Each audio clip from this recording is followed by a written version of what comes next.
जो बोले निकिता खुश नहीं थी तो एक सप्ताह नहाती नहीं थी, हाँ। तो पति को नहीं आएगा जी, पति कैसे उसके पास जाएगा ये बताइए ना हमको। कोई भी महिला एक सप्ताह 10 दिन नहीं नहाएगी, अब 2 दिन नहीं नहाइए तो कितना गंदा स्मेल करता है। और जब भी कोई ऑप्शन नहीं मिलता है लड़कियों के पास ना, तो सीधे फिजिकल पे आ जाती हैं कि फिजिकल संतुष्ट नहीं थे तो ऐसे नहीं। जब फिजिकल उनका अच्छा नहीं था तो बच्चा कैसे हो गया? उसके पूरे घर वाले पैसे का डिमांड किया करते थे। तो आप बेटी का शादी करते हैं कि पैसे का उगाही का एक धंधा खोल लेती है भाई, तो धंधा ही ना बोलेंगे, ये धंधा ही कर रही है ना। हमारे यहाँ जितनी लड़कियां थी वही करती है, हम लोग तो ऐसे लड़की को भगा देते हैं कि पति प्यारा नहीं है पैसा प्यारा, अब जाइए हम आपका मैटर ही नहीं देखेंगे। लाखों रुपए लगता है कि अतुल सुभाष मोदी को न्याय मिलेगा? बिल्कुल न्याय मिलना चाहिए, उस लड़की को फांसी के फंदे तक जानी चाहिए जिसकी वजह से सुसाइड किया। और जो इसमें इन्वॉल्व हैं उनके ससुराल वाले जो भी कानून पे सवाल उठा सबको सस्पेंड करना चाहिए। क्या लगता है कि जो लड़का AI इंजीनियर था, क्या लगता है वो कमजोर होगा? क्या वो कमजोर होगा? वो सिस्टम से हार गया बेचारा, सिस्टम से हार के सुसाइड कर लिया, अपने सिस्टम से, ससुराल वाले से, बीवी से, बच्चा से परेशान होकर वो सुसाइड कर लिया। हर बार लड़का ही क्या सुसाइड करे भाई, लड़की क्यों नहीं सुसाइड कर लेती है? लड़की को जब लड़की जॉब में होती है तो क्या मेंटेनेंस लड़का को देती है? बिल्कुल नहीं देती है। तो क्या उसके लिए कानून नहीं होना चाहिए? लड़की गवर्नमेंट जॉब में है तो क्या लड़के को मेंटेन करती है? तो लड़का ही सिर्फ क्यों करे, लड़की को भी करना चाहिए ना।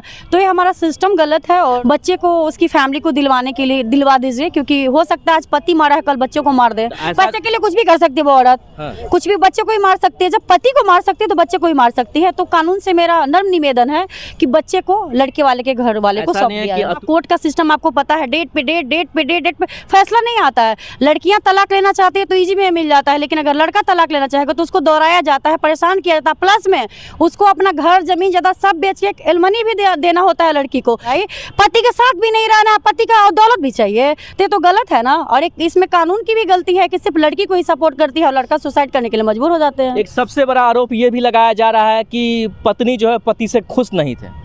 अब उनका डिमांड ऐसा है कि मैं नहीं बोल सकती हूँ। बहुत सारा गंदी उनकी सेक्सुअल रिक्वायरमेंट थी जो शायद उनके पति नहीं पूरा करते होंगे तो कहीं और जाती होंगी। ऐसी औरत जो निकिता सिंघानिया जैसी औरतों को मर जाना चाहिए कहीं डूबकर, अभी तो उनको मर जाना चाहिए।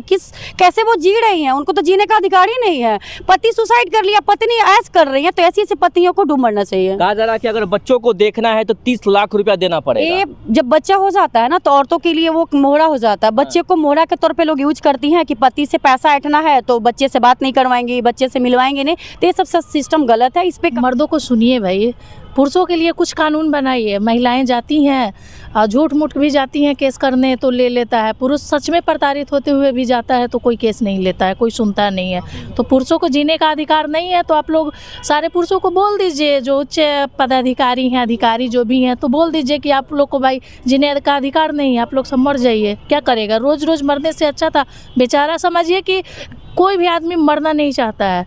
जब वो रोज रोज मर रहा था तो सोचा कि हम अपना जीवन लीला को खत्म कर लें। बताइए, तो किसी का 2 बच्चा है, बीवी तीसरा मर्द के साथ भाग जाती है, तो किसी का है कि अब तुम्हारे साथ रहना भी नहीं है, प्रॉपर्टी भी लेना है, तुम्हारा पैसा प्यारा है, पति प्यारा नहीं है। तो इनका डिमांड था, निकिता का 1 करोड़ पहले डिमांड था, फिर बोले कि नहीं 3 करोड़ लेंगे। तो 3 करोड़ बहुत होता है, 1 करोड़ ही बहुत होता है। कहाँ से इतना पैसा देगा कोई भाई? आपको नहीं रहना है तो जाइए ना, आप नहीं रहिए, जाइए।